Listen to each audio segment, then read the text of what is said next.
ไทยแบบโชคดีเนาะเด็กไทยอะโชคดีเนาะแบบว่าได้กินข้าวเที่ยงฟรีแต่สำหรับผมต้องกลับมากินที่บ้านไงหลานผมเข้าโรงเรียนที่ไทยเนาะแบบว่าได้กินอาหารเที่ยงฟรีตอนที่ผมเรียนอยู่ที่ประเทศลาวอ่ะคืออาหารเที่ยงเนี่ยเวลาพักเที่ยงเนี่ยผมต้องกลับมากินที่บ้านสบายดีพี่น้องสวัสดีค่ะพี่น้องจ๋ามาพบพ่อกับซ่องสาวตุ๊กชาแนลอีกคือเก่าเด้อมามื้อนี้มาพบพ่อกันอยู่ที่ห้องเก็บของเนาะพี่น้องเนาะมาเจอกันในเวลาประมาณ 6 โมงกว่าๆเด้อพี่น้องและมื้อนี้อากาศอยู่ที่บ้านของสาวตุ๊กกะเอาคือเก่าพี่น้องเป็นทรงแบบเอาอากาศเงียบๆคือฝนสิตกเนี่ยล่ะพี่น้องต้องท่าเบิ่งว่ามื้อนี้ฝนจะตกหรือบ่เพราะว่าอากาศนี่รู้สึกแบบว่าเอาแบบเงียบๆบ่มีลมบ่มีหยังเลยแล้วก็บ่มีแดดเนาะพี่น้องมื้อนี้เนาะมื้อนี้มาท่าเบิ่งว่าฝนจะตกหรือบ่เนาะพี่น้องเนาะมาพี่น้องมามื้อนี้สตุ๊กเองก็มีเรื่องราวหนึ่งที่จะเอามานำเสนอให้พ่อแม่พี่น้องได้ฟังไปนำกันเนาะพี่น้องเรื่องราวที่สตุ๊กจะเอามาเว้าในมื้อนี้ก็คือเป็นเรื่องราวระหว่างไทยกับลาวคือเก่าเด้อคือสตุ๊กเองไปเห็นคลิปหนึ่งเนาะพี่น้องมีหนุ่มลาวคนหนึ่งเพิ่นไปทำงานอยู่ที่ประเทศไทยแล้วเพิ่นไปเห็นความเจริญรุ่งเรืองของประเทศไทยในหลายๆด้านเนาะพี่น้องโดยเฉพาะการเรียนหรือเด็กนักเรียนอยู่ที่ประเทศไทยเวลาที่พักเที่ยงเนาะพี่น้องคือทางโรงเรียนน่ะเพิ่นจะมีอาหารกลางวันให้กับเด็กน้อยกินเนาะพี่น้องเพิ่นก็เลยแบบว่าเห็นแล้วก็แบบว่ารู้สึกแบบว่าตื่นตาตื่นใจเนาะพี่น้องที่ไปเห็นความเจริญรุ่งเรืองของประเทศไทยเนาะพี่น้องแต่ว่าอยู่ที่ประเทศลาวน่ะบ่มีอาหารกลางวันให้กับเด็กๆเนาะพี่น้องเนาะไปพี่น้องเดี๋ยวเราไปชมคลิปนี้ไปนำกันเนาะพี่น้องก่อนอื่นโมจะตัวเองก็ต้องขออนุญาตนำเจ้าของคลิปเนี่ยเด้อที่จะเอาคลิปนี้ลงมาเผยแพร่ต่อเนาะพี่น้องเนาะไปพี่น้องนะคะไปชมคลิปนี้ไปนำกันเลยเด้อ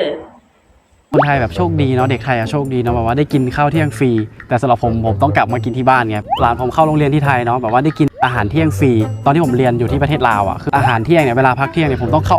กลับมากินที่บ้านนะต้องกลับมากินที่บ้านหรือว่าถ้าคนแบบว่าอยู่บ้านไกลอย่างเงี้ยก็ต้องห่อกับข้าวอ่ะไปกินที่โรงเรียนมันเป็นเรื่องปกติของคนไทยแต่ที่เราไม่มีแบบว่าต้องส่วนมากต้องกลับมากินกับข้าวที่บ้านกินข้าวเที่ยงเนี่ยมันเป็นแบบมีทุกโรงเรียนไม่ใช่ประเทศไทยหรือว่าแล้วแต่บางโรงเรียน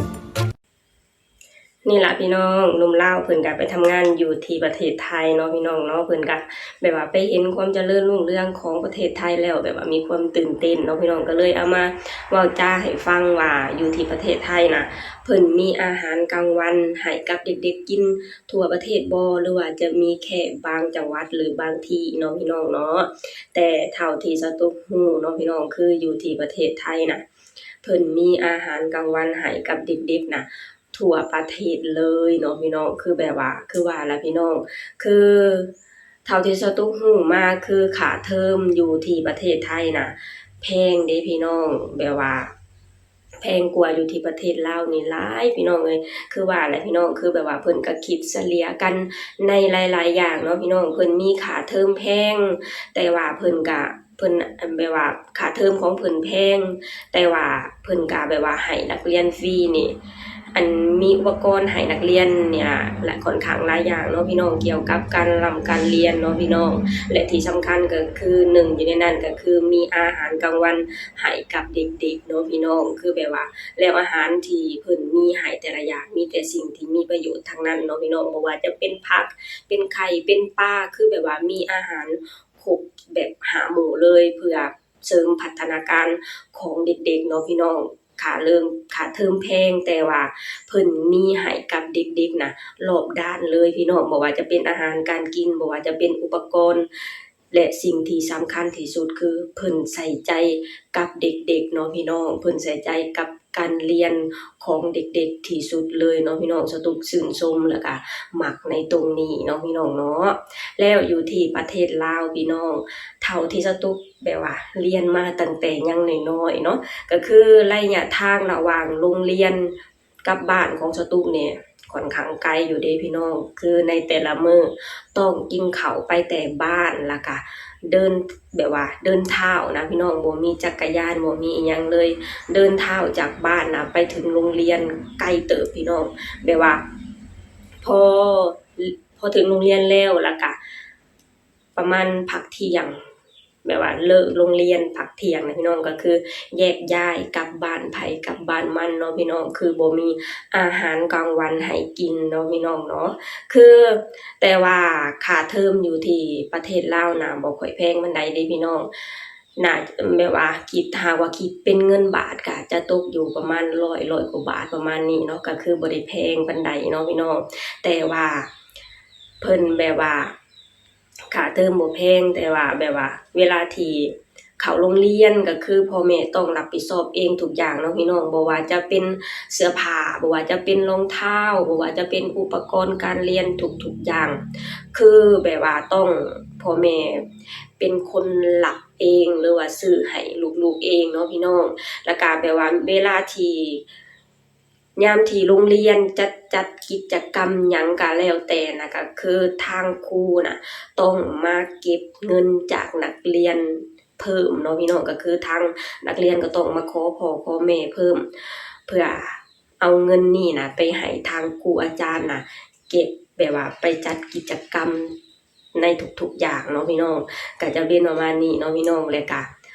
อยู่ที่ประเทศลาวคือบ่มีอาหารกลางวันให้กินเพราะว่าเพิ่นบ่ได้เก็บค่าเทอมที่แพงเนาะพี่น้องก็จะเป็นประมาณนี้เนาะพี่น้องเนาะระหว่างประเทศไทยกับประเทศลาวก็มีข้อดีแตกต่างกันเนาะพี่น้องข้อดีของประเทศไทยก็คือ